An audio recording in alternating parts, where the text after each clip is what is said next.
This is my true story. My name is Harlan Pierce.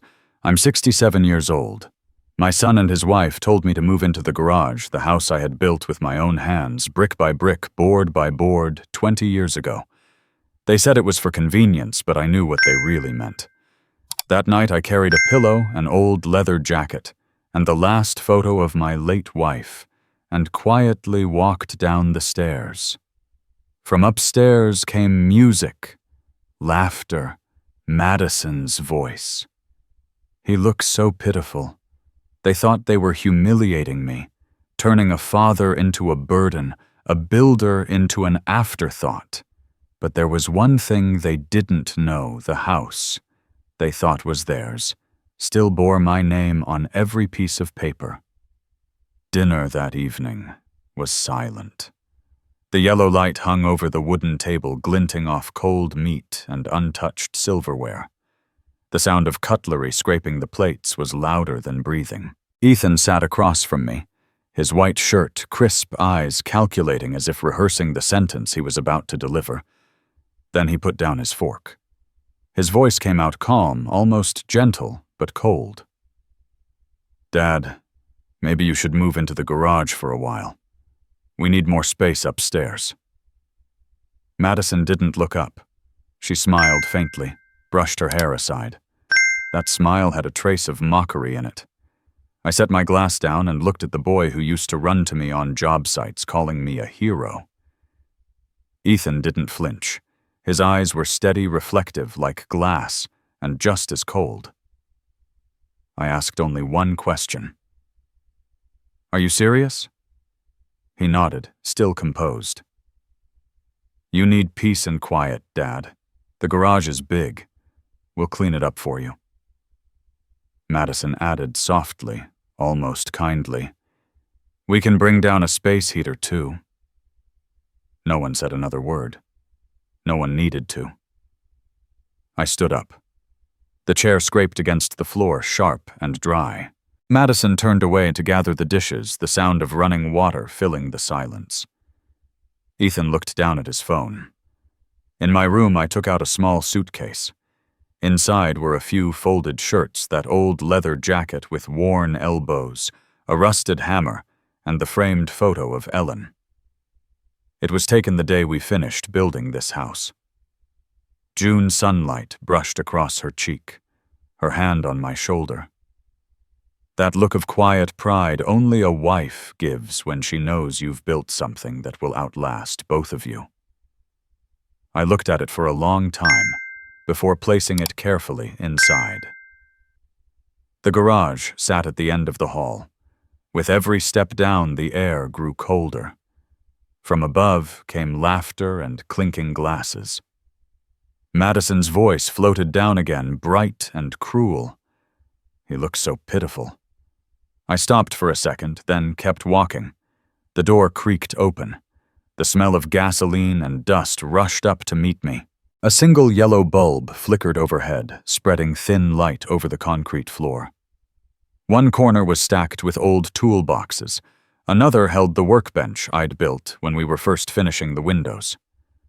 I laid the blanket over a folding chair, placed Ellen's photo beside the radio. When I sat down, the metal legs groaned beneath me.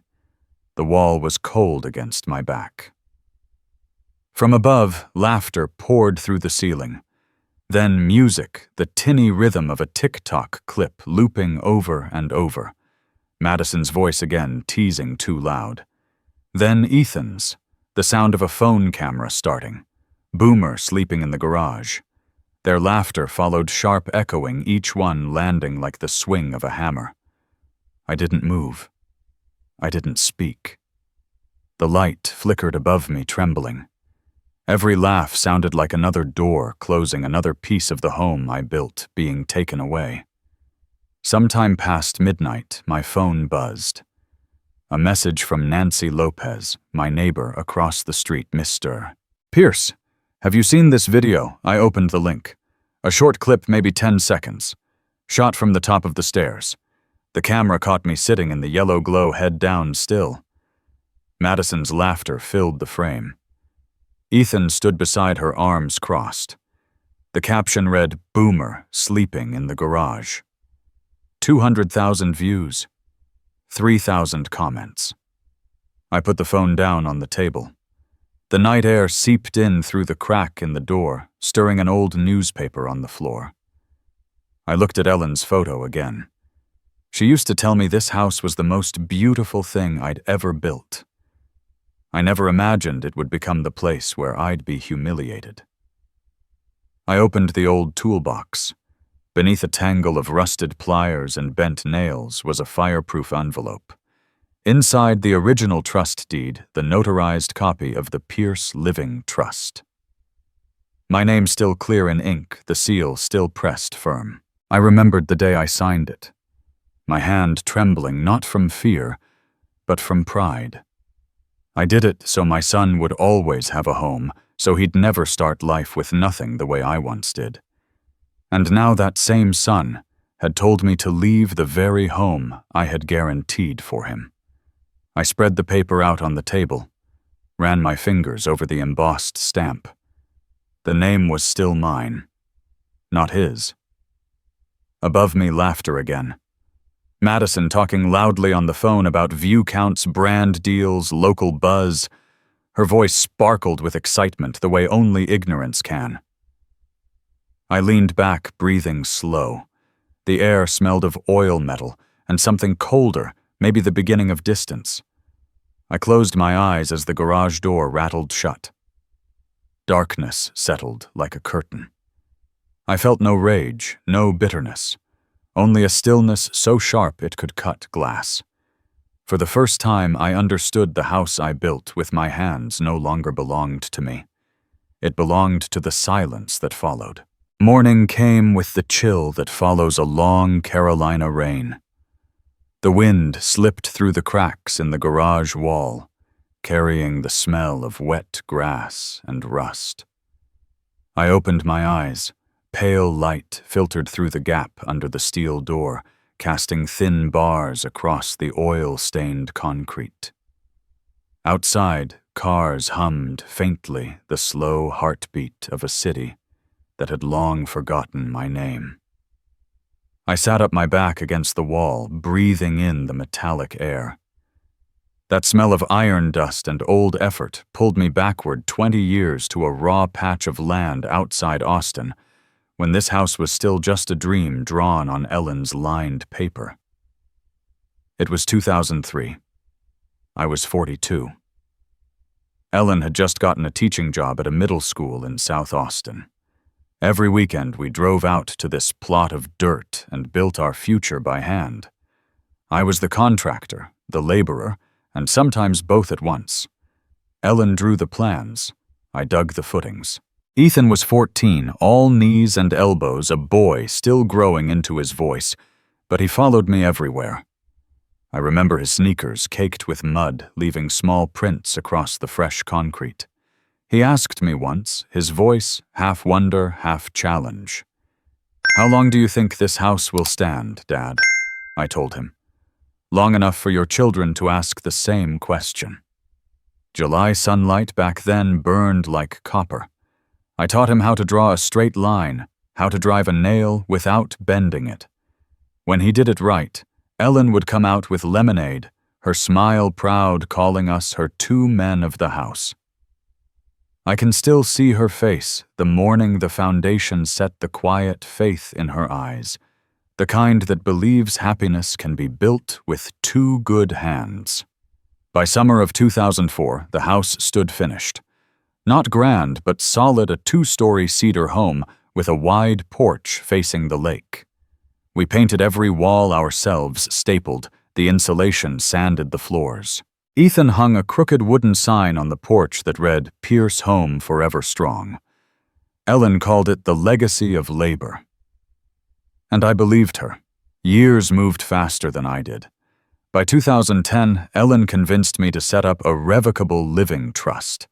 She said it was protection, a way to keep the house in the family, to make sure Ethan would never be without roots. I agreed, but kept ownership in my name. The house would pass to him only after I was gone. The papers were notarized, sealed, tucked into the bottom drawer of our oak cabinet. Ellen said it wasn't just a house, it was a promise, and I believed her. Then in 2018, Ellen's heart gave out on a winter morning. The house didn't change, but everything inside it turned hollow. I remember the morning after the funeral. Ethan came early holding 2 coffees. He sat across from me in the living room, voice even polite. "Dad, maybe you should transfer the deed now. It'll make the paperwork easier later." I looked at him for a long time, holding Ellen's picture in both hands. "I'm not ready to disappear," I said. He didn't argue. Just shrugged, set his coffee down, and left. After that, I lived quietly. I kept the garden trimmed, repainted the porch, oiled the hinges. I told myself he'd come around, that one day he'd see this house, the way we built it, as a place of memory, not possession. Then he brought Madison home. Madison understood social media better than she understood people.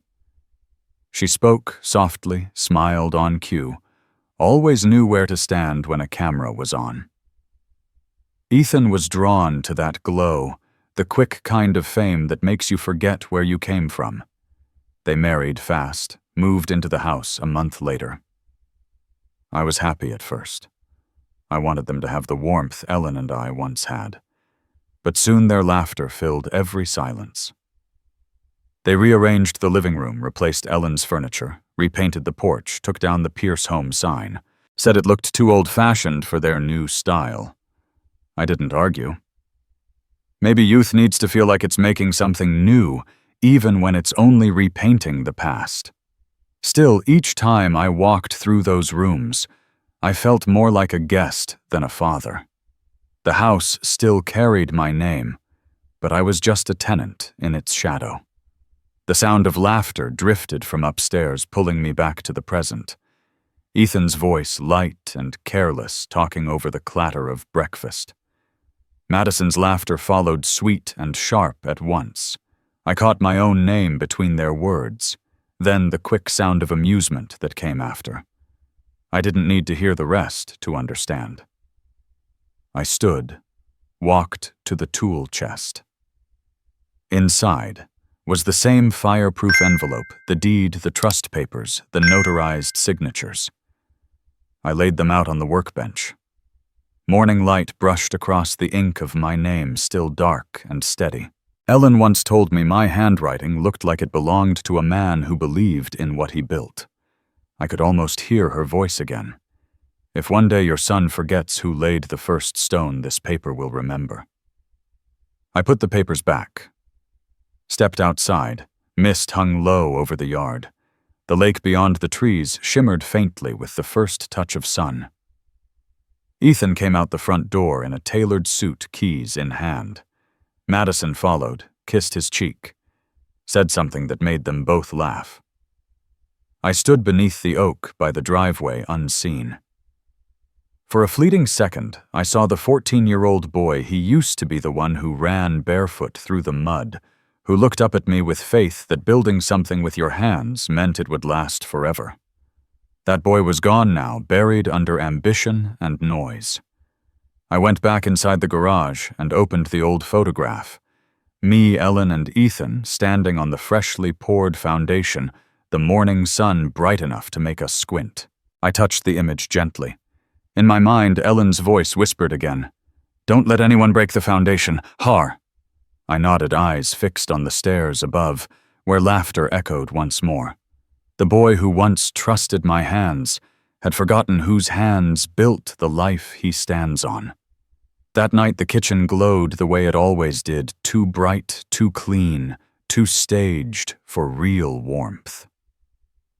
The smell of roasted meat and sauce hung heavy in the air.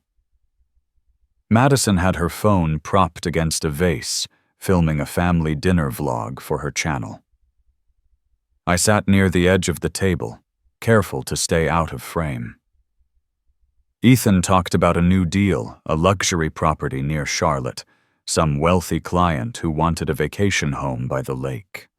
His tone carried that easy confidence of a man who thought success could erase where he came from. Madison chimed in, her voice light, excited. Her new ad had hit 50,000 views in one afternoon. If her channel reached 100,000 followers this week, the furniture brand would sign a full contract. She said it like she was announcing a birth. I listened, but my mind was elsewhere. The food in front of me was cooling fast, steam fading into nothing. The light above us was too sharp, throwing every reflection across the table, every smile, every movement rehearsed for the camera. I picked at my vegetables, chewing slowly, trying to keep the peace. But when Ethan started talking about buying another car, the words slipped out before I could stop them. Maybe hold off a bit, son. Interest rates are climbing. No need to spend more than you have to. Madison looked up. Her dark eyes locked on me, her smile polite but hard. At your age, people usually retire and enjoy themselves, she said, soft but cutting. Don't worry about our finances. Ethan laughed, leaned back, and added, This is our house, Dad. You're just living here with us. The words landed like a needle in the chest, small but deep. I didn't respond. I just stared at my plate, the gravy pooling beside the bread. Somewhere inside, Ellen's voice echoed steady and calm. This house is the work of your life. Don't let anyone tear down its foundation. I swallowed slowly. The salt on my tongue wasn't just from the food. Emily sat beside me, 9 years old, blonde hair falling over her shoulders, eyes the same blue as Ellen's. She looked around the table confused, then asked in her small, clear voice, Grandpa, why don't you sit at the head of the table like Dad does? The room froze. Ethan's smile faltered. Madison pressed her lips together, pretending to adjust her camera. I turned to Emily and smiled gentle, not saying a word. The silence was sharp enough to hear the hum of the refrigerator. I set my chopsticks down. The sound of them hitting the plate felt louder than it should have. Ethan cleared his throat, changed the subject, his voice returning to that cheerful rhythm. Madison laughed on cue. Their glasses clinked. Emily kept watching me, her eyes wide, unblinking. She didn't understand what had happened, but she felt it. Children always do. I drew in a slow breath.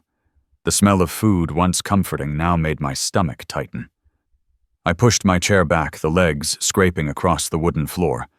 Madison glanced up, startled for a second, then went back to her conversation. Ethan didn't even pause. I stood my voice even. I'm done. Dinner was good. No one answered. Only Emily spoke quietly. Grandpa, you forgot your napkin. I turned, smiled. Keep it, sweetheart. I walked out the kitchen light, stretching behind me like a stage I no longer belonged to. Their voices rose again, laughter, talk of contracts, the steady rhythm of a life I'd once thought would always include me. Down the hall, Ellen's old photograph still hung on the wall. The frame was chipped, the paint peeling. The light caught her eyes, just so the same soft look she'd give me when I came home late from work. I stopped for a moment, then kept walking down the stairs. The garage air hit me cool, damp, smelling faintly of oil and rain. I sat down on the folding chair. Above me, their footsteps crossed the floorboards, the scrape of chairs, the clatter of cabinets, then Madison's laugh, again bright and careless. Ethan's voice followed lower content. Then laughter once more. I looked up at the ceiling, the light seeping through the cracks like a faded gold veil. I tried to remember the early years' dinners when there were only 3 chairs filled. Me, Ellen, and a boy who believed everything his father built would last forever. Ellen always sat across from me, Ethan on my right. The head of the table was left empty because she said that seat was for guests, for the future, for the children our children would have. That chair is still there. Only now the man who built the table has no place at it. I lowered my head, my chest tight. The dim light above cast a faint reflection of the empty chair onto the concrete floor. Outside, The wind moved through the porch, whispering like Ellen's breath in the dark corners of my memory. My hands trembled not from the cold, but from something older, something rising again that I'd buried with her. I closed my eyes and let the sound of their laughter drift down, mixing with the wind. This house was built on the foundation I poured with my sweat and her love. It still stands, yes, but somewhere beneath it, something vital has cracked. Above me, Madison's laughter rang again, bright and victorious. I opened my eyes, staring into the dim ceiling, the dust floating through the air like slow snow. And in that suspended silence, I understood I no longer had a seat in the home I built with my own hands. Sunday morning, Madison's voice carried down from upstairs, bright and electric. "Dad, your garage video is trending." I opened my eyes. Morning light slipped through the seam of the steel door, scattering across the dust in the air, like ash caught in slow motion. I reached for my old phone on the workbench, screen cracked, battery fading, and opened the app. There I was, frozen in the frame, sitting alone in the dim garage, head bowed under a yellow bulb. The caption pulsed at the bottom boomer, sleeping in the garage. 200,000 views, thousands of comments. Someone had written, "At least he's got a place to sleep." Another looks like a sitcom scene. And one tagged the local group Carolina Living Laughs, where people posted funny clips about their neighbors. I scrolled through them one by one. I didn't feel anger, just the slow, scraping ache of something hollowing me out from the inside like nails dragged against the walls of my chest. Upstairs, Madison's laughter broke through the floorboards. She was on the phone, voice high, giddy. "They love it, Ethan. It's going viral." He laughed back proud, like it was their achievement. An hour later, there was a knock at the door. I opened the garage. Nancy Lopez stood outside holding a warm apple pie. The morning wind carried the scent of cinnamon, sweet, gentle, but her eyes were full of apology. "Mr. Pierce, I saw that video. I'm so sorry. I didn't know they'd post something like that." I gave her a small smile. "It's all right, Nancy. Everything's fine." She nodded quietly, set the pie down on the small table, and walked away. Her coat lifted in the breeze as she crossed the street. I watched until she disappeared, then closed the door. I sat down, cut a small slice. The smell was comforting, but it stuck in my throat. Through the narrow garage window, I could see the old brick wall along the side of the house, the first wall Ellen and I ever built. I walked out to it, the pie still warm in my hand. The bricks were rough under my fingers, cracked in places like old skin. The sunlight traced every fracture. I remembered Ellen's voice that day, laughing as she wiped sweat from her forehead. "Bricks can crack, Har, but the foundation never let it shake." I stood there a long time. The light made my eyes sting, and somewhere inside something heavy turned over, a feeling without a name, made of grief and anger in equal parts. Back inside, I passed the hallway, lined with framed photos Madison had staged for brand shoots, white walls, gold fixtures, every surface too polished, too perfect. The living room gleamed, not a thing out of place.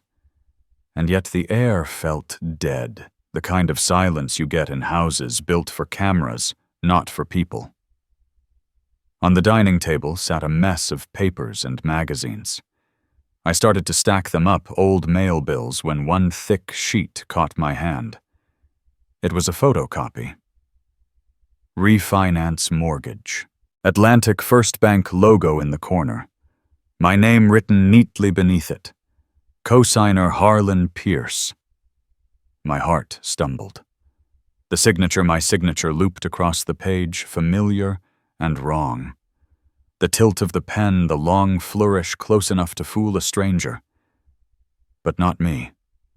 I could see Ethan's name beside it, and the words secured by existing property. I sat down. The paper trembled in my hand. Ethan's words came back to me. "This is our house, Dad. You're just living here." Now I understood. They weren't just taking my dignity, they were taking the last piece of me that still existed on paper. I opened the drawer.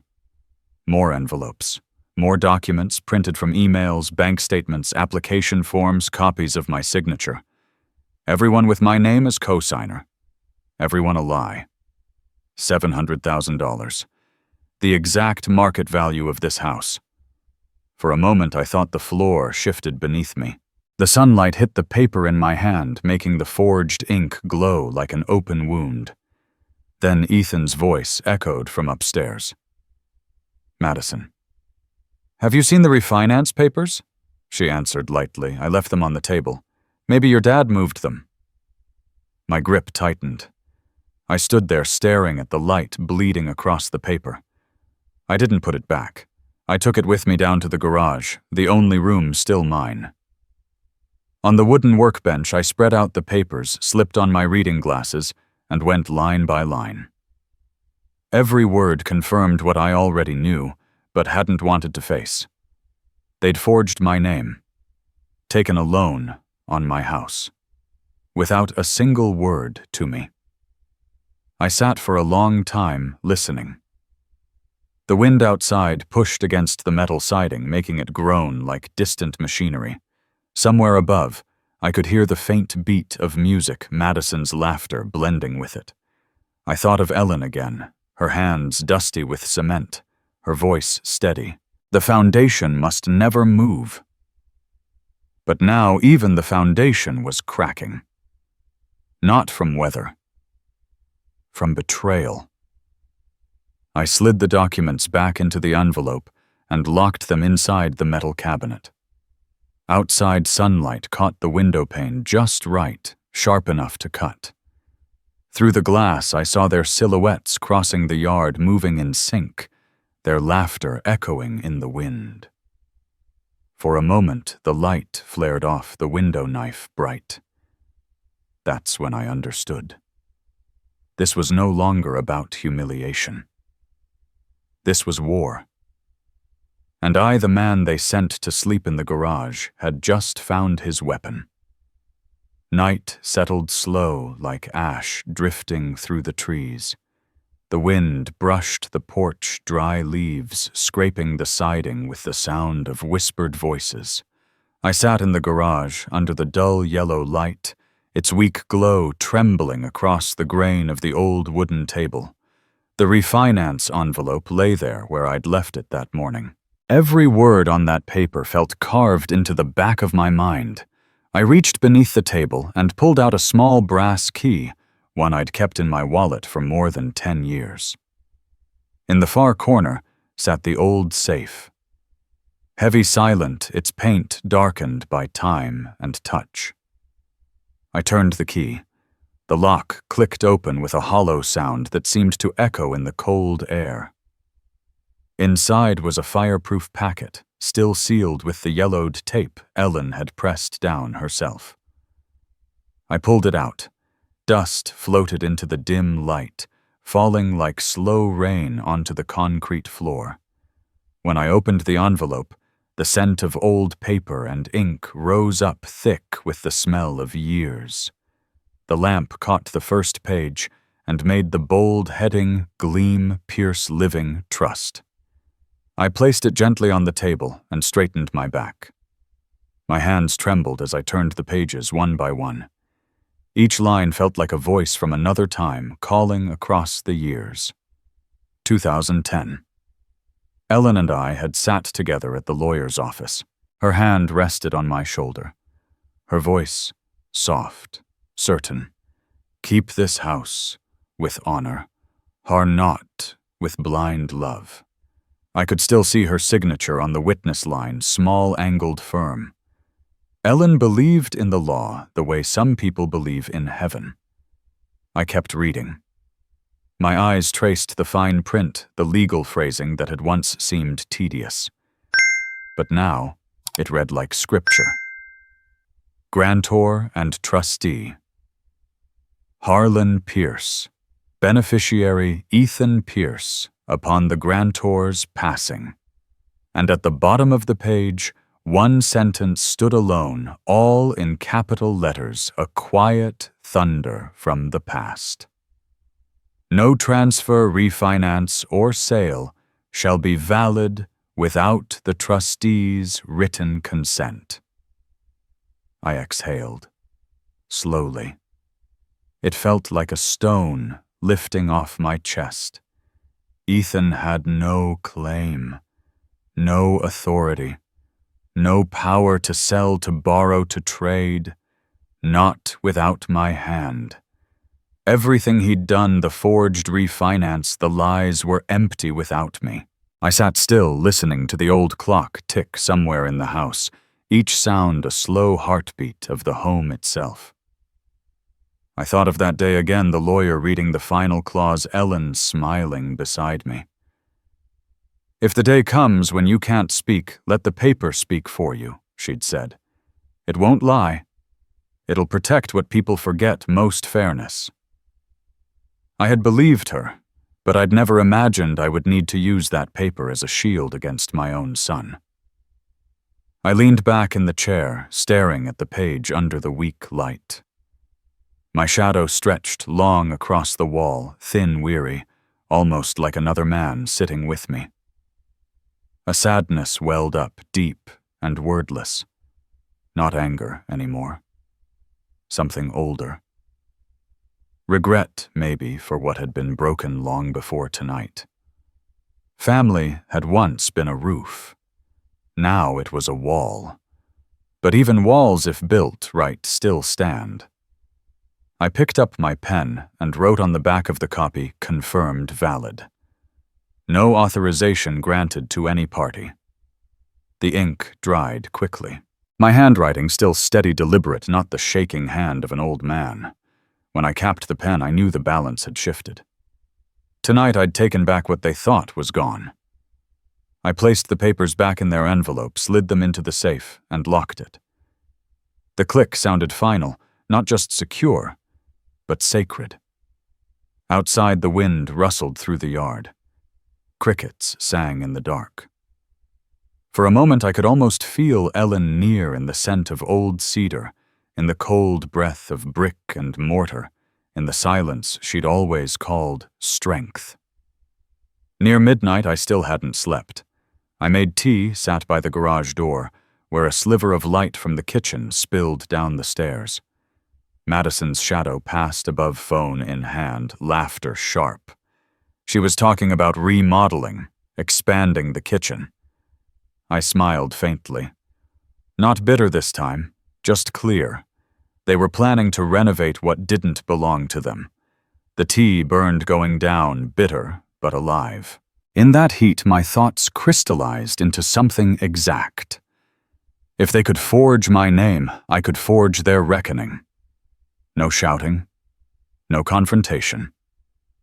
Just truth in the right hands. At 3 a.m, I rose, folded the documents carefully, slipped them into my jacket pocket. I knew exactly where I needed to go. Greenville, where Thomas Reynolds still practiced, the lawyer who'd drafted the trust with Ellen 15 years ago. I hadn't spoken to him since her funeral, but men like him, men who live by principle, don't forget what they've signed. By dawn, the sky turned to pewter, streaked with silver mist. I put on my coat, laced up my old boots, and took the keys from the hook. Upstairs, their door remained closed, their world untouched. I walked through the hallway. Ellen's picture hung where it always had. I brushed my fingers against the frame. "I'll keep your promise," I said silently. Outside, the truck started with a low, steady rumble. The neighborhood was still half asleep, streetlights fading one by one. I turned out of the driveway, the house receding in the mirror, its red roof catching the pale light like the dying breath of night. The road to Greenville stretched ahead, straight and endless. 2 hours of highway, 2 hours of thought. My hands stayed firm on the wheel. In my jacket pocket, the envelope felt heavy, not just with paper, but with something living. For the first time in years, I didn't feel tired. The sun rose behind the trees, washing the road in quiet gold. I didn't look back again. Behind me was the house where my dignity was stolen. Ahead was where I'd take it back. Morning stretched a thin, silver line across the highway. I drove the old pickup out of Austin while the streetlights still burned amber. Dew clung to the wooden fences. The pastures lay under a pale sheet of fog, and the distant wind turbines turned lazily against the gray. My hands stayed steady on the wheel. In my jacket pocket, the envelope felt as heavy as a brick.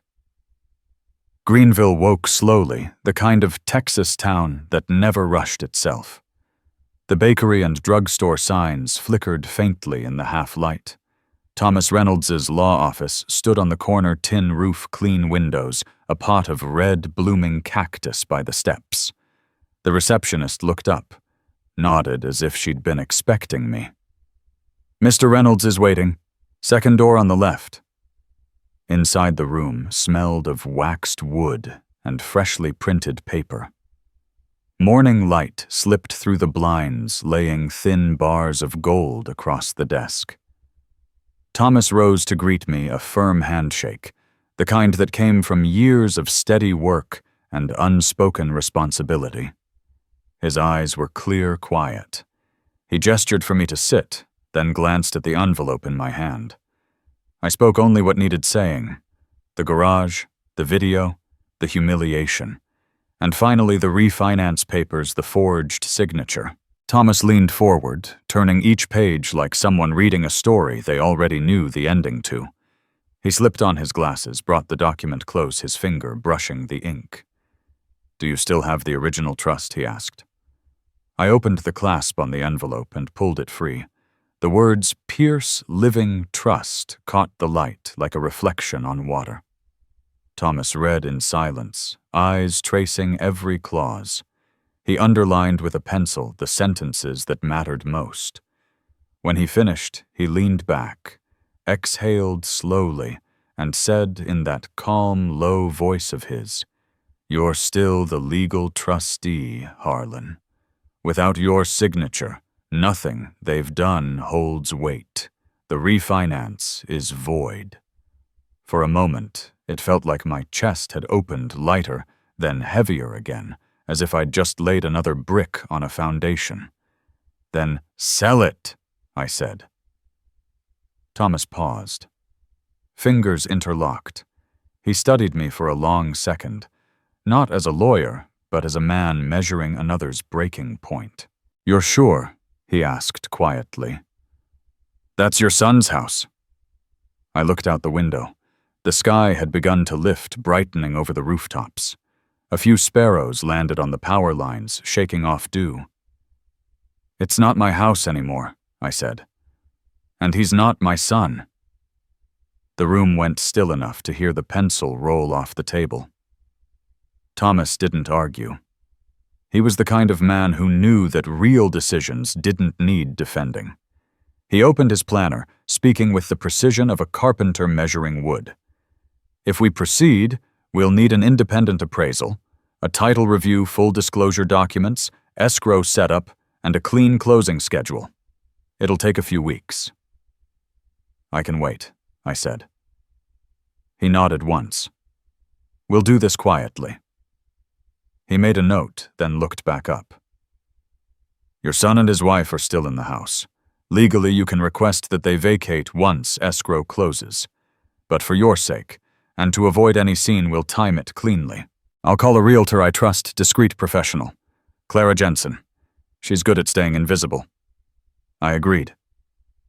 Thomas pulled a pale blue sheet from his drawer and started jotting down steps clean, exact, the way a builder sketches a frame before laying the beams. 1. Verify title registration and make sure no fraudulent filings exist. 2. Notify Atlantic First Bank that the trustee opposes any refinance without written consent. 3. Schedule an independent valuation private, no listing. 4. Contact vetted buyers, only people with liquidity and verified portfolios. No open houses. 5. Draft a purchase agreement requiring vacant possession at closing with movers scheduled on standby. He looked up. Any preferences for where the proceeds go? I hesitated. I don't need all of it. Just enough to finish what's left of my life. The rest I want it to fund something for the elderly who've been mistreated by their families. Thomas didn't smile. He just wrote it down neatly along the margin. We'll discuss that when the frame stands, he said softly. Today we pour the base. He made a call.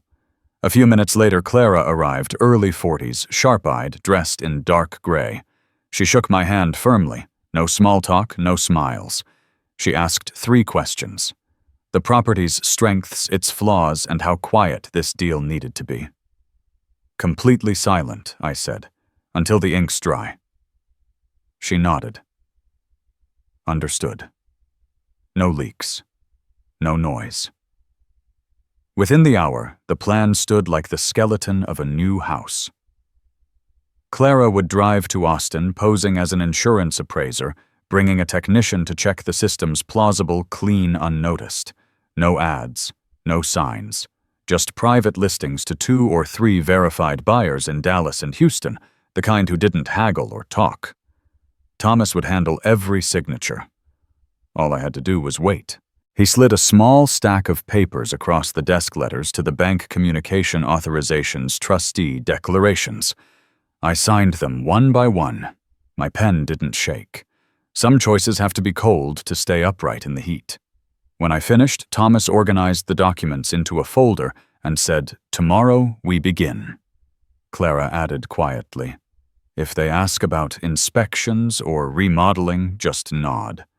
Pretend it's routine. Resistance draws eyes." "I've learned silence," I said. When everything was done, Thomas handed me a slim envelope, copies of what I'd signed, and a list of contacts. He placed a hand on my shoulder. Not as comfort, but as solidarity, the kind men share when they've stood near too many collapsing walls.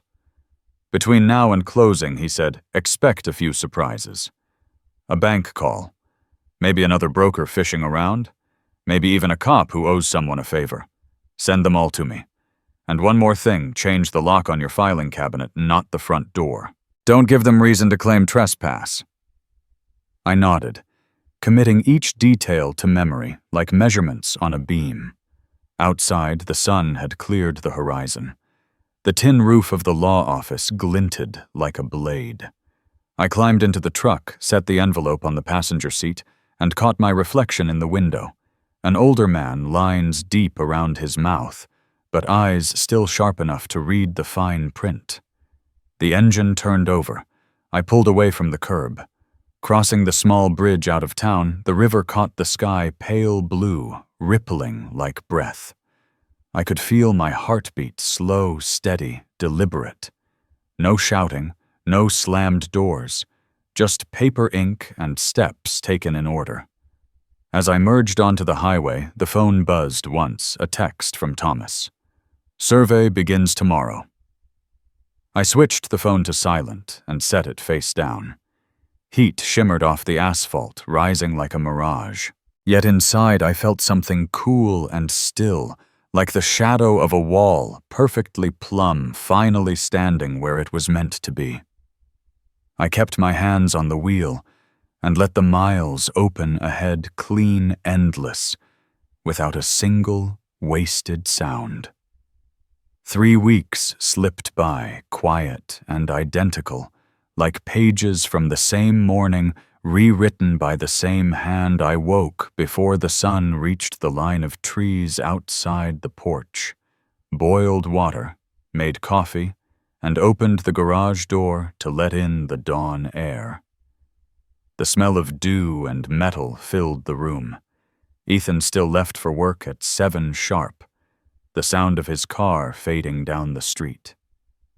Madison's voice filled the house sharp and polished, rehearsing lines for whatever new video she was shooting upstairs. Their life rolled forward smooth and glossy. To them, I was background noise, the hum of an old appliance still plugged in but no longer useful. I said little. I smiled when I had to. I spoke only in fragments, a handful of words that kept the peace. Silence became my daily uniform, light enough to wear, heavy enough to feel. Each morning I carried my tools out into the yard, wiped the hammers clean, sharpened the drill bits, checked the dull teeth of the saw. The rhythm calmed me, a man, and his tools the only conversation that still made sense. Neighbors passed by and waved. Still building something, Harlan, they'd ask. I nodded. Nancy Lopez stopped by sometimes with pie or bread, her voice soft as the breeze. You look steadier, she said. Keep that spirit up. I thanked her, smiled the way old men do, when they've long stopped correcting people. But inside my pulse was a clock counting backward. Every thud in my chest was one day closer. Madison grew busier. She rearranged the living room chasing light. White curtains, new sofa, a ring light glowing like a second sun. I could hear her laughter bounce against the walls, the clack of her heels between takes her voice sweet and hollow, preaching about gratitude and the art of living well. Ethan's voice was different, louder, inflated. He bragged about his new SUV, the real estate deal north of Dallas, the clients he was closing. Some nights I'd hear him on the phone, pacing across the living room, saying, "This house, this is all me. My work, my success." I'd keep polishing the same hammer, listening to each word hit the floor like a dropped nail sharp. At first, then nothing. One afternoon, the rain came gentle, steady, tapping the tin roof of the garage like an old metronome. I sat with a newspaper when headlights cut across the wet glass. A silver SUV stopped by the gate. Clara Jensen stepped out, beige coat, dark hair tied back, clipboard tucked under her arm. Her movements were measured, her eyes taking in the house like an architect studying cracks. I opened the door. "Insurance evaluation," she said quietly. I nodded, and she stepped inside. We walked the house together. Clara measured walls, photographed corners, traced her fingers along baseboards. Every motion was precise, silent, efficient. Madison was upstairs filming laughter, echoing faintly. Ethan hadn't come home yet. Clara wrote notes with the kind of focus you could mistake for prayer. Her voice barely above a whisper. "This wood's still good. Solid work." I said I keep it that way. We reached the back porch. The rain had turned to mist, soft and silver. Clara zipped her folder closed. "It won't take long now. Once escrow's signed, I'll handle the rest." I nodded. She slipped the file into a waterproof bag, offered one last look of quiet confidence, then walked back to her car. The SUV started without a sound and vanished down the road like it had never stopped. I went back through the house. Madison was still in front of her phone camera, smiling wide, her face haloed in light. I caught a glimpse of the screen, her words about happiness and gratitude flowing smoothly, every gesture perfect for an audience she'd never meet. Behind her stood the wooden wall I built 20 years ago, grain lines still visible beneath the new paint. I paused for a moment, the sound of her laughter filling the space between us, then turned and walked downstairs. That night, the house was quiet, except for the rain dripping off the gutters. I opened the envelope Thomas had mailed from Greenville. Inside were the escrow papers, printed crisp and clean, the kind of pages that carry weight even before the ink touches them. The small desk lamp cast a soft glow across the words. Everything was clear, the clauses, the transfer terms, the dates.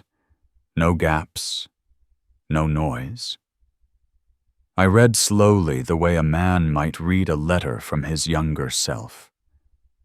Then, I picked up the pen. The ink spread slightly bled and dried. My signature steady and final. I sealed the documents inside a larger envelope, pressed the flap tight, and wrote in neat, deliberate letters to Thomas Reynolds, private. I sat for a moment, staring at the handwriting. Every letter looked like a beam fitted into place, the rebuilding of something invisible. Outside, the rain had stopped. The air smelled of wet soil and faint gasoline. Streetlights shimmered on the slick asphalt. Upstairs, music played. Madison thanking her followers, Ethan's laughter mingling with the sound of glass clinking. Their voices reached me as if from another world, distant, harmless. I went back to the garage, opened the tool chest, slipped the envelope into the deepest drawer, and set a small metal box of nails on top. My fingers brushed the cold steel before closing it. The light reflected softly on the table. Each document I'd signed, each word I'd read, it was a brick. A quiet brick. I was building again, not a home this time, but a kind of freedom that only silence could hold steady. The next morning came clean and ordinary. I woke at the same hour, brewed coffee, greeted the neighbors. Ethan drove off. Madison began another video. Nothing seemed different, but I could feel it. The garden glistened with leftover rain. The earth beneath my boots felt alive, moving, settling. Somewhere under that soil, unseen but certain, everything had already begun to shift. A house was leaving their hands, returning one quiet inch at a time to where it truly belonged. That afternoon, Ethan's phone rang, loud enough to rattle the quiet. I was on the back porch, coffee in hand, the smell of rain still lingering on the wood. Through the glass door, I saw his posture stiffen, his voice changing from confident to sharp within seconds. He was talking to someone from Atlantic First Bank, repeating the word impossible until his voice broke into silence. Then anger took over. From where I sat, I could see the veins rise on his forearm, his jaw working hard against itself. Madison appeared at the top of the stairs, phone in one hand, laptop in the other, her lip gloss still catching light. "What happened?" she asked too quickly, the kind of question that isn't meant to calm, but to confirm a fear.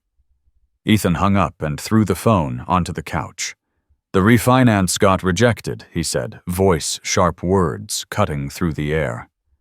"Title ownership mismatch. They said the trustee didn't sign." For a moment, no one spoke. Then his eyes turned toward Madison, hard, accusing. She stepped back half a pace, clutching the laptop to her chest. "It's probably a system error," she said, trying to sound calm. "I'll resend the legal email." Her fingers shook over the keyboard, scrolling through folders, trying to find control in the noise. But the screen betrayed her notification after notification, brand names she depended on, all carrying the same cold phrasing. Paused. Under review. No longer aligned with values. The old video, the garage clip, had resurfaced. Comments were pouring in again, angry faces, capital letters, hashtags demanding accountability. Madison pressed her palms together, whispered fast, like praying to an algorithm. "It's all a misunderstanding. They don't know the context." Ethan wasn't listening. He kept muttering, "Real owner, real signature," as if the words themselves could make reality bend. I set the coffee cup down on the porch rail and walked inside through the back door. Madison was still typing apologies into her phone, voice breaking between breaths. Ethan turned when he heard my steps. The look he gave me wasn't that of a son seeing his father. It was the look of a man realizing his power had limits. His voice came low, tight. "What did you do?" I stopped a few feet away, close enough to see the sweat on his temple. Nothing, I said evenly. I just kept what was already mine. Ethan's laugh came short and bitter. Don't talk in circles. The bank mentioned a trustee. A trust. A signature. Madison stepped in, her voice rising with panic. Maybe the law office froze the process. It's just a missing verification. I looked at her once, and she knew. She looked away quickly, searching for somewhere to rest her eyes. Ethan moved closer, his breath sharp. You're trying to ruin this for me, aren't you? I shook my head. No. I just believe things should stay as written. If the papers say this house requires my signature, then you can understand why the bank refused. I didn't wait for him to answer. I turned my hand, brushing the old paint on the doorway, the place where Ellen used to lean on summer afternoons. Behind me, Madison began to cry, fingers clattering over the keyboard like rain on tin. Ethan was already on another call, his voice rising again, angrier this time. The afternoon stretched thin, soft, and gray. The smell of cut grass drifted in through the open window. I sat in the garage, laying my tools out one by one, hammer, wrench, screwdriver, the way a craftsman studies his blueprints before building something final. Above me, footsteps crossed and recrossed the floorboards. Doors opened, slammed shut. A spoon clattered in the sink. Madison rummaged through drawers, calling someone, probably her manager, insisting that the audience didn't understand that the brand should take her side. Then came silence, thick and uneasy, the kind that settles when contracts are about to be canceled. There was a knock at the side door. Nancy Lopez stood there, no pie this time, just a folded newspaper in her hand. She didn't step in. It's in the paper, she said softly. On page 2, a small article about online outrage toward family prank videos that blur the line between humor and humiliation. No names, just questions. People are talking, she whispered. Are you all right? I nodded. I'm fine. She squeezed my hand once, then left slowly, as if afraid to disturb the fragile quiet hanging around the house. By dusk, the kitchen lights flickered on upstairs. The smell of garlic and sauce drifted down the hall, domestic and unreal, like a scene from a life that used to be mine. Ethan appeared at the top of the stairs, the light cutting across his face. Are you going to transfer signature rights or not? He asked. No, I said. He exhaled hard through his nose, turned away, his shoulders tight, as if holding back something that could shatter him. Back in the garage, my phone buzzed on the workbench. A message from Thomas. It's ready. Then a call. His voice was calm, professional. The buyer's signed. Earnest money's in escrow. Name's George Patel, software engineer, wife's a teacher, clean finances, fast verification. Clara handled the last round. Everything's filed at the county office. Closing date, October 15th, 2024. The refinance is dead. The bank's been notified. I didn't answer right away. Outside, wind moved through the oak trees, dry leaves scraping against the siding like whispers. Thomas stayed silent, the kind of silence that comes from men who've seen too many endings to fill them with words. Then he said, Now we just prepare for the transfer. And them, I asked. They have no legal claim, he said, but for safety I'll have movers and witnesses present on the day. No surprises. Thank you, I said quietly. The words felt heavy, like setting a crossbeam in place. When I hung up, the garage was warm with yellow light. The bulb above me crackled softly, cooling. I looked at Ellen's picture on the shelf. Her eyes still held the same calm they always did. The foundation's held, I whispered.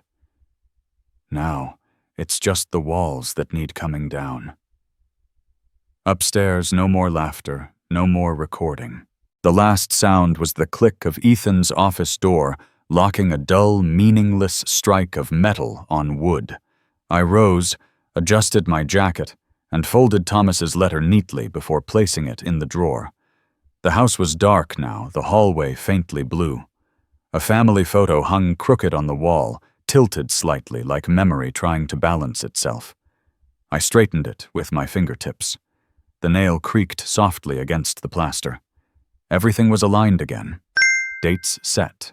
Lines drawn.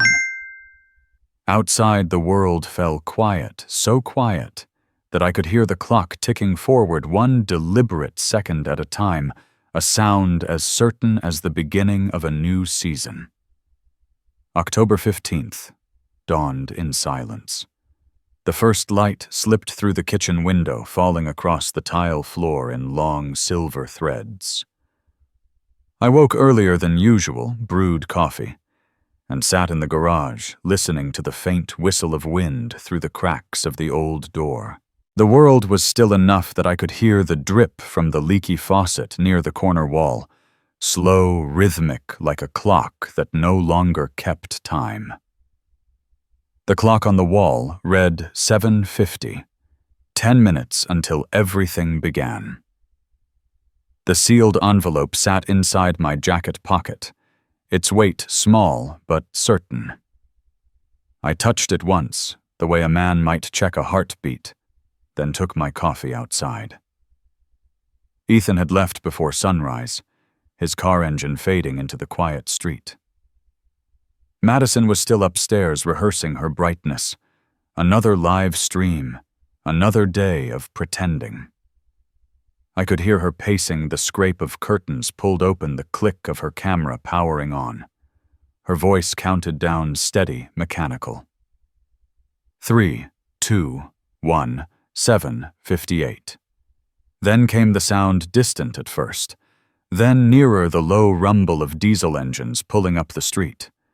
I set my cup down on the porch rail. 3 white moving trucks turned into the driveway, heavy tires crushing gravel. Doors opened. A crew of men in gray uniforms stepped out, followed by 2 people in crisp shirts, and finally, Clara Jensen. Madison appeared in the doorway, phone in hand, confusion tightening her voice.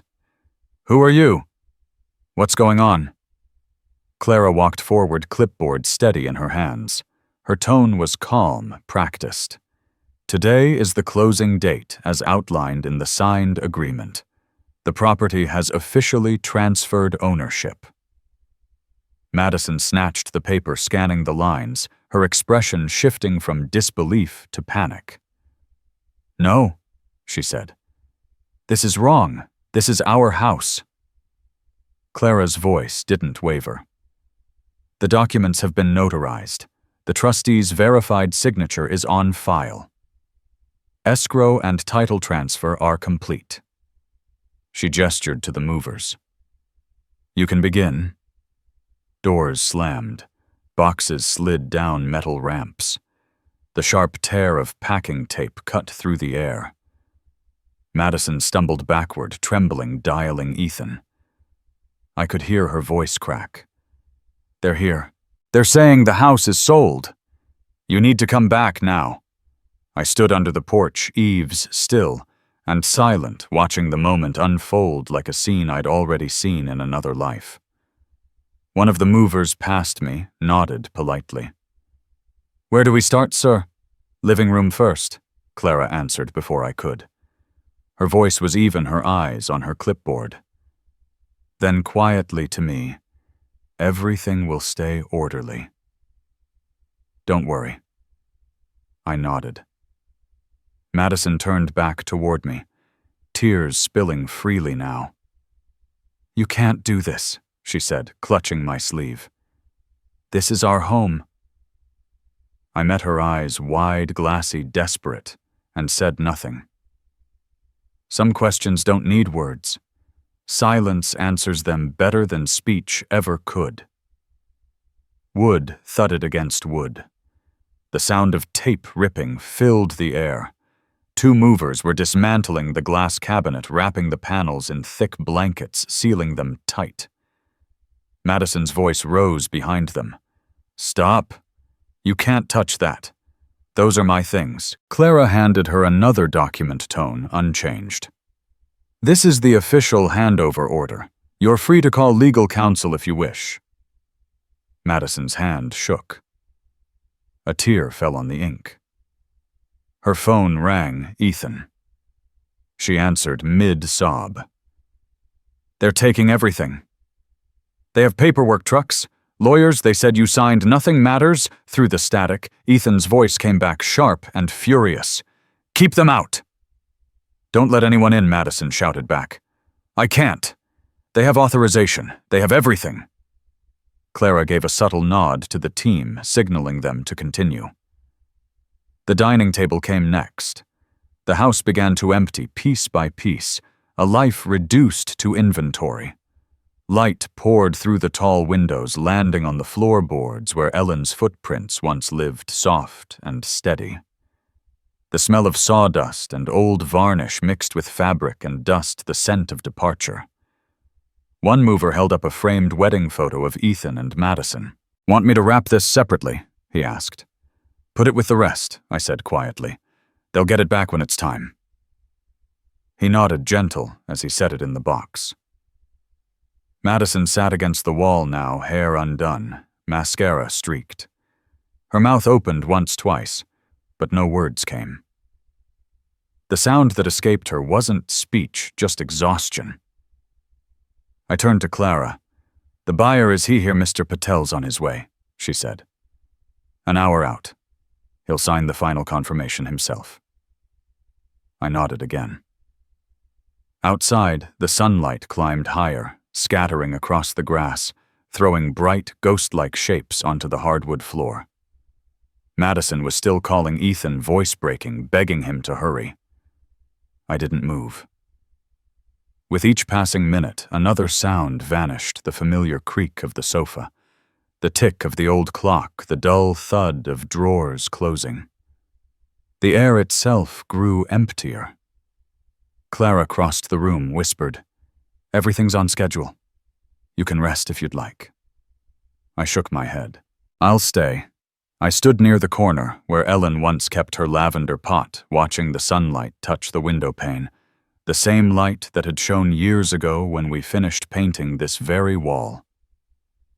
Madison finally looked up at me, voice small and broken. Why are you doing this?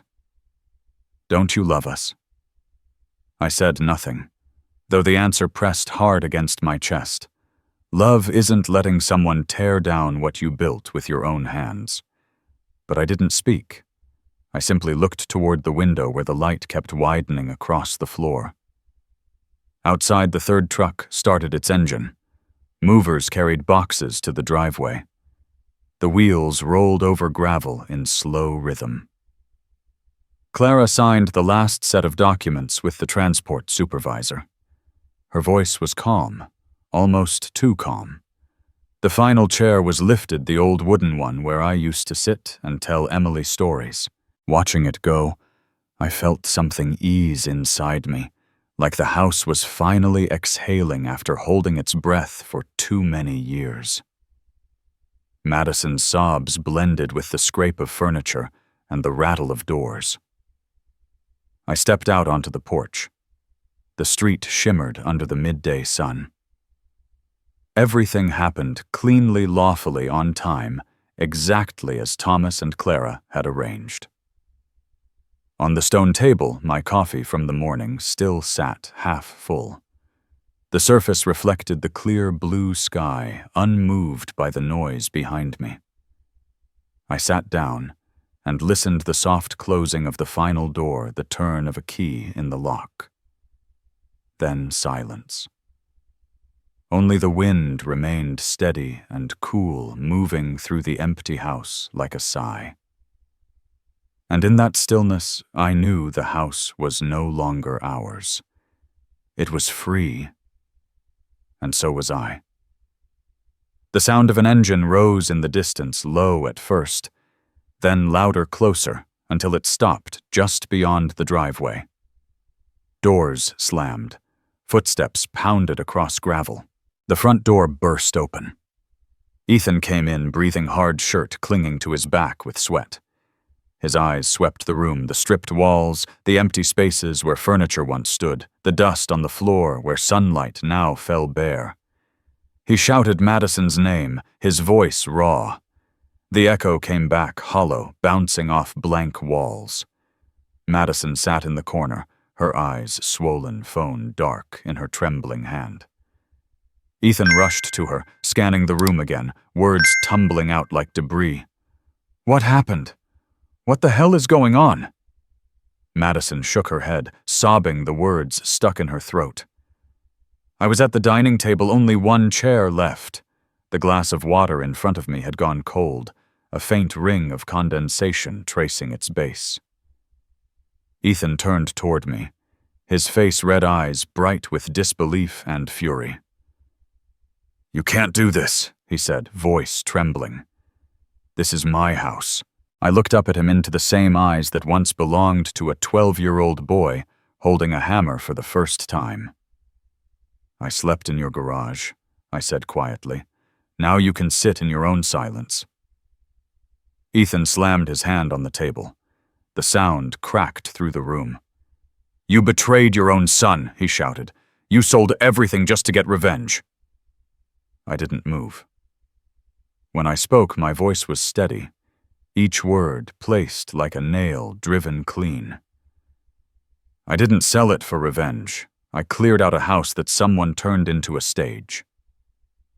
Ethan's jaw flexed, the vein in his neck rising like a wire. He spun toward the doorway and yelled out to the movers in the yard. "Who authorized this?" "I'm the owner here." Clara Jensen stepped in from the porch, a file in her hand. Her tone was calm but absolute. "Mr. Pierce, the documents are final. Today is closing day. Ownership has transferred." Ethan snatched the folder, eyes darting across the notarized lines, the crisp signatures, the red embossed seals. He turned on Clara. "You tricked me. This is illegal." Clara didn't flinch. She took out her phone. "Mark," she said softly, "you can come in." From the doorway, a tall man in a sheriff's jacket stepped through gray hair at his temples. I recognized him immediately. Mark Turner, one of Ethan's old high school friends. He paused long enough to look at me, then faced Ethan. "What's going on here?" Ethan pointed at me, voice breaking. "My father sold the house without my consent. He's throwing us out. I want to file a report." Mark took the papers from Clara, reading carefully, his finger sliding over the trustee line and the notarized seal. When he finished, he folded the document and spoke slowly, firmly. "It's all legal, Ethan. You don't have any claim here." The words hit harder than any shout could. Ethan staggered half a step back. His mouth opened, but no sound came. He looked around at the empty room, at the pale squares on the wall, where pictures once hung, at the faint grooves where the dining table legs had rested, and finally at me. His eyes were red, lost, the eyes of a man realizing the ground beneath him no longer belonged to him. Madison began to sob again, her crying loud and uneven, echoing through the hollowed space. Ethan sank into the lone chair, head bowed, fists clenched, trembling, but still not reaching for me. I watched him, not angry anymore, just quiet, a deep settled quiet, like the sound that comes after a storm's last clap of thunder. Mark turned to Clara. "You handle the rest," he said. "I'll log this as a witnessed transfer." She nodded, signing the final page. The pen made a faint, decisive scratch on the paper. Ethan lifted his head, voice hoarse as gravel. "Where are you going, Dad? Where will you live?" I met his eyes. Somewhere with room to breathe. I stood, pushed the chair back under the table, a simple, precise motion, like a man finishing the last stroke of his workday. I slipped my coat over my shoulder and walked past him. The smell of dust, wood, and sweat hung in the air, the scent of endings. At the doorway, I stopped and turned once. The room was washed in light. Curtains swayed in the breeze. The hinges gave a soft, weary creak. The sound of something exhaling for the first time in years. Mark stepped aside and nodded. Clara tucked the papers into her folder spine, straight face unreadable. Madison sat slumped against the wall, her hair tangled around her face. Ethan covered his eyes with both hands, his shoulders shaking. I didn't say goodbye. I walked out, and the wind met me like an old friend, warm, bright, carrying the scent of the oak trees. The sunlight hit the driveway sharp enough to make me squint. Behind me, I heard Mark's low voice to Ethan. It's over. You should go soon. No answer came. My footsteps echoed on the concrete, soft, deliberate. At the car, Clara asked, "Would you like me to drive you?" I shook my head. No. I'll drive myself. Like always. I turned once more. The brick walls stood solid, the paint faded but unbroken. The roof caught the sun and gleamed like new metal. I knew I would never come back. And that was all right. Somewhere inside, something fell a frame, maybe, and then silence. I heard the door close, the sheriff's engine start, and the low hum fade into the wind. I got into my old truck, laid a hand on the steering wheel, the leather warm against my palm, and started the engine. In the rearview mirror, the house shrank piece by piece until it was only color brick shadow light. I thought of Ellen, and of what she once said, "Keep your honor. Let go of the hurt." I smiled, not out of joy, but of recognition. I had done what she would have understood. The road curved past the oak-lined blocks. Sunlight spread across the roofs like a quiet blessing. The air smelled of tar and wind, and the faint sweetness of release. I drove slowly, leaving behind the rumble of trucks and the voices fading into distance. Ahead, the road stretched out long, clean, endless. I knew I'd just crossed the last border of endurance. What waited beyond was silence. And for me, silence had finally become a home, one no one could ever take away. A week had passed since I left that house behind. The mornings in Wilmington came pale and cold, the sea wrapped in mist, the air sharp with salt. I sat at a small wooden table in the cabin I'd rented by the shore. The old radio on the shelf hummed faintly before a gravelly voice filled the room the morning broadcast. Then I heard the words that made my hands still around the coffee mug. The House That Justice Built. A feature by Rachel Stein. Her voice carried through the static calm, but weighted. She told the story of a father cast out of his own garage, a man who endured humiliation, stayed silent, and reclaimed his dignity with the only weapon he had left, the law. When she read the line, "Sometimes justice doesn't arrive with noise, only with the quiet scrape of paper as a signature meets the page," I turned off the radio. The sea breeze slipped through the cracked window, lifting the old curtain. The papers on the table fluttered once, then fell still. I took a sip of coffee, cold now, and let the bitterness rest on my tongue. Outside, the waves moved in steady rhythm, like a heart still beating somewhere far away. At my age, there's no triumph left, only a kind of stillness, the rare, fragile kind that feels almost undeserved. News of Ethan and Madison spread faster than I expected. In Asheville, Ethan's company released a brief statement: employment terminated due to ethical misconduct and falsified credit documentation. Cold words. Sharp. They showed up in every local business column. Madison became a trending topic on social media. The old videos resurfaced, the ones filled with laughter and shine. But now those same laughs were replayed as evidence of cruelty. The brands dropped her one by one, contracts, canceled clips, deleted sponsorships erased. I heard they left the house quietly loading their last boxes into the night. They rented a small apartment in Charlotte 3rd floor of an aging brick complex, paint peeling the train tracks just 2 blocks away. Each night the freight trains rattled the windows and shook the wooden floor.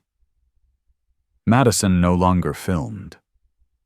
Ethan stayed up late calling lawyers. But every door stayed closed. Thomas told me later that not a single firm would take their case. The trust deed was airtight, perfectly executed. No loopholes, no errors. One young attorney, he said, even told Ethan directly, the law can't save a man who signed his name for greed. Those who once called him friend now avoided his eyes. His emails went unanswered. Madison had grown thinner. The light she once lived for the lens, the attention now frightened her. They argued late into the night, their voices breaking into the sound of glass shattering a metallic echo sliding down the hallway of a place too small for pride. Nancy Lopez visited Emily on a Saturday afternoon.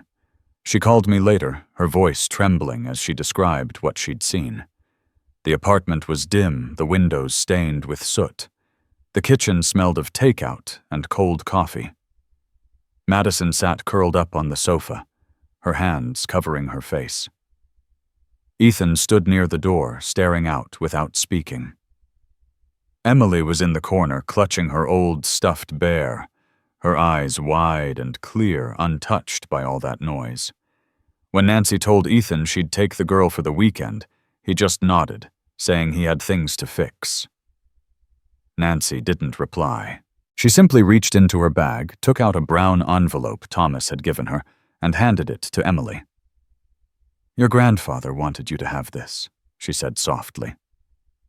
That afternoon in Charlotte, the sky burned gold. In her aunt's backyard, sunlight filtered through the oak branches, painting thin stripes across the wooden steps. Emily sat there, legs folded, the envelope in her lap. She opened it carefully. Inside was my letter, written by hand on cream paper ink, slightly faded, the smell of sea salt still clinging to it. "Keep your heart warm, Emily," I'd written. "Don't let it turn cold like that house. Some places are built from wood and brick. Others are built from kindness. Choose the latter to live in. People may take your things, your chair, even your home, but they can't take your compassion if you hold it with both hands." Nancy said Emily read it quietly, her lips moving without sound. Then she folded it, rested it on her knees, and whispered, "Did it hurt him to leave?"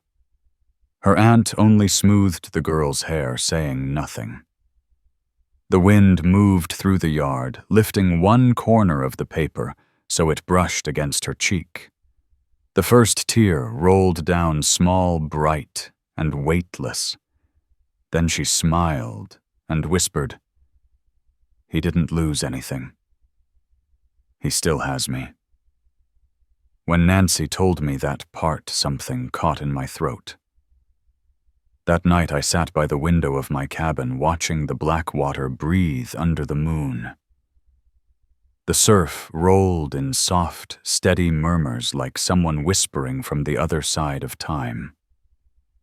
I thought of the letter of the ink, the tremor in my hand as I wrote it, and I understood. Even when houses fall, there are still shelters left standing, built not of wood or stone, but of love. The next morning, the Carolina Herald published another piece, Rachel Stein again. An interview. She wrote, Harlan Pierce never spoke of revenge. He spoke of honor. And in his silence, the entire state heard what shouting never could. I read that line 3 times. Then I folded the paper and set it aside. The cabin was quiet, except for the pulse of the tide. I picked up my mug and stepped onto the porch. The air smelled of salt and pine.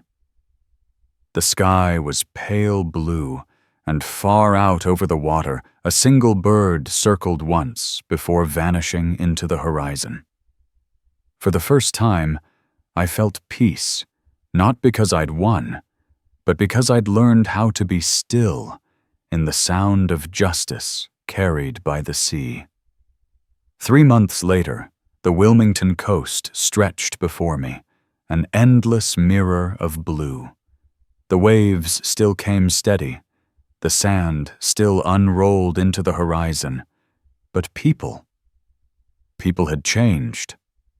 I lived in a small cabin a few miles outside town. The wooden roof had faded to gray, but it held firm. The floorboards carried the faint scent of pine resin, a smell that met the morning air like an old memory.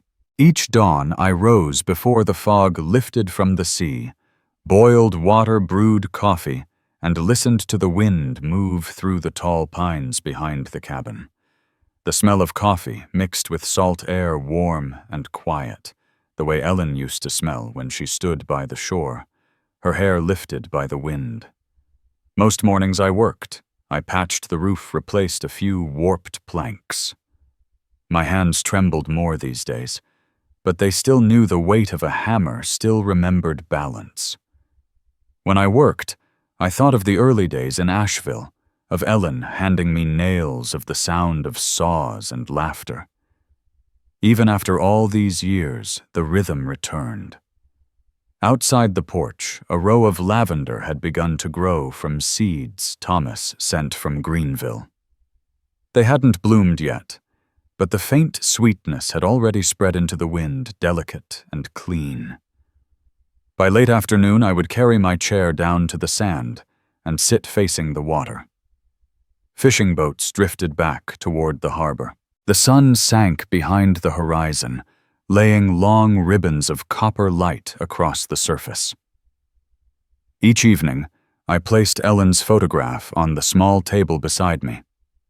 In it, she was smiling, hair tied neatly, holding a bundle of lavender we'd picked one summer in 2015. I touched the glass. "Ellen," I said softly, "I kept my word. The house belongs now to someone who knows how to honor it." Thomas still called from time to time. Together we'd finished setting up the Elder Dignity Fund, a small foundation based in Greenville for seniors who'd suffered abuse or had their assets taken from them. I'd sent almost all the money from the house sale into it, keeping only enough to live simply. Thomas told me once, "You've done what most only dream of doing. But I didn't do it to prove anything. I did it to end a loop, the one where kindness keeps getting mistaken for weakness." That evening, Rachel Stein called from her newsroom. Her voice carried a kind of warmth I hadn't heard since the story broke. She said the article had been reprinted statewide, that letters had come in from readers who said they saw their own fathers in my story. I told her if they remember their fathers, then your piece did exactly what it should. There was a pause. Then she said quietly, "You've made people believe in justice again." When the call ended, I sat watching the sea. Justice, I thought, never needed to shout. It only needed to be true. The wind picked up, and I rose to walk the shoreline. The sand was cool under my feet, the waves curling and retreating, leaving their brief prints on the coast. I remembered Ethan's first words when he'd told me to move into the garage. "We just need our own space." Now I had mine, a space as wide as the horizon. I thought of Madison, her laughter in front of the camera. I thought of Emily's voice asking why I didn't sit at the head of the table. All of it had drifted away, the way foam disappears into the tide, bright, momentary, and gone. Some still call me cruel. But cruelty isn't always in the act. Sometimes it's in the ease with which people trample the ones who built their ground. I didn't destroy anything. I simply restored order. And in that order, I found silence again. As the sun fell lower, I went back to the porch. The air had cooled, and the light took on that soft, late glow that makes everything look like forgiveness. On the table lay a letter from Emily. The handwriting was small, the ink faint, the words uneven. "I still keep your letter, Grandpa." I read it every night. I read that line again and again, and somehow it warmed me more than the coffee beside it. There are messages that travel farther than voices, truths passed on without ever needing sound. I looked out toward the sea, listening to the rhythm of the tide striking the rocks. In those waves, I could almost hear Ellen's voice again. "Justice doesn't have to be loud, Har. It just has to be real. They told me to sleep in the garage. I sold that mansion and walked away quietly. Because sometimes, silence isn't surrender. It's freedom." I stood and walked slowly along the shore. The wind came off the water, cool and salt-heavy, brushing against my shoulders. In the distance, Wilmington's lights began to shimmer, a constellation of small gold dots scattered across a violet sky. I smiled and kept walking. The sand shifted softly beneath my feet. Each step felt like a farewell, not bitter, not regretful, just the calm release of someone who finally understood that everything, even respect, has its price. Thank you for listening to my story. And if you believe that respect cannot be bought, share this story.